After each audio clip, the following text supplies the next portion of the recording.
first thing I want to do, I appreciate y'all coming out here. Like I said before previously, we usually have big groups and we're speaking at tea parties and whatnot, but I wanted to have an official kickoff of the campaign, and I know it's on a Monday. It's at the end of the third quarter, and we officially got in the campaign a week and a half ago. And so you see back here our website's www.deonlong.com, and you can go on there to get information about the campaign, and it'll also have messages relating to when we're having other events and what we're doing. People say, well, you know, Deon, you're articulate, you look like a congressman, you look like you can play the part, you're a great politician. I don't know if I take that as a compliment, to say that you can play the role of doing the central casting or whatever, you could be a congressman. And so one of the things that I had to do is I had to look inside and say, why am I doing this? And what reason do I want to run, or what reason do I want to run for Congress? Everything that's going on that we've seen, and some of the things that, even when I spoke at the first Tea Party, I spoke at over in Brevard County 2 or 3 months ago when they were having the Tea Parties, I said, you know, these are a lot of people who are upset, they're frustrated about government and how big government's getting. And I said, the first thing they're going to start saying is they're going to start saying you're racist, or this is the reason, or they're going to start getting the distractions. And when we saw the comments that came out with Jimmy Carter and the things then, that's what happened. And that's like more of a way that people are trying to freeze debate.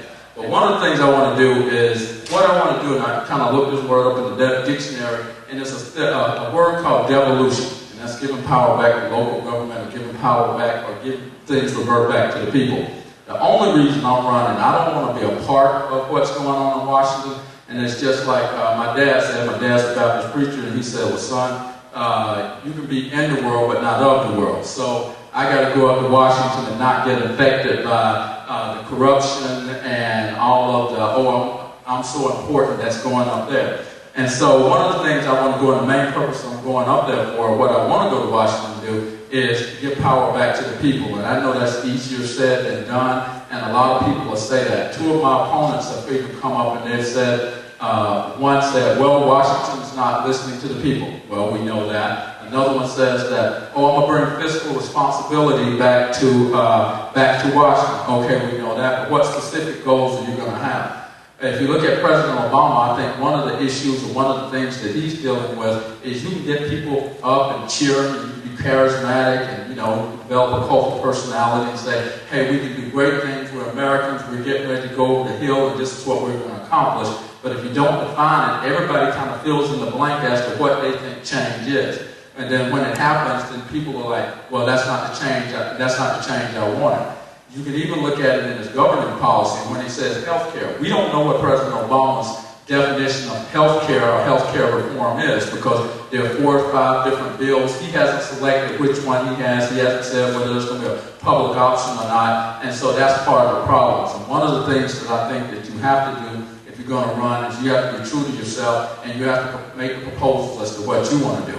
And when you get to 5 of the things that I want to get from an economic perspective, I'm going to enumerate and go through very quickly. Well, one of them I was told by people who were advising me, and we have big name people advising me, well, maybe you don't want to be specific because we've seen this happen in the past, and this is what they're going to come at you after this. My thing is, as long as we create, or we're having a discussion, that's what we're going to do.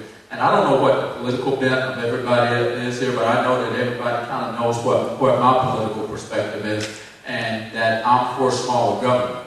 And what's happened so far is that's supposed to be a bad thing. I've kind of heard Joe Biden say, well, you know, I love my government. You love your country. You love Americans and the people who are in the country. I don't know if you love something that doesn't have a soul or whatever, and you say you love your government. And it goes back to a quote that came from a senator that was back in the 50s or 60s or whatever. And his quote was, they said, what do you think about this big deal, this big bill that's coming through, is worth billions and billions of dollars, and they're giving it out to everybody. He says, well, there's nothing in it for me. And he says, my God-given right as an American to be against any racket that I'm not a part of. And that's where we are with a lot of things.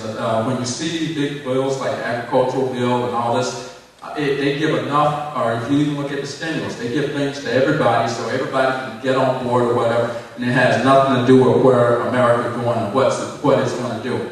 And if you look at it,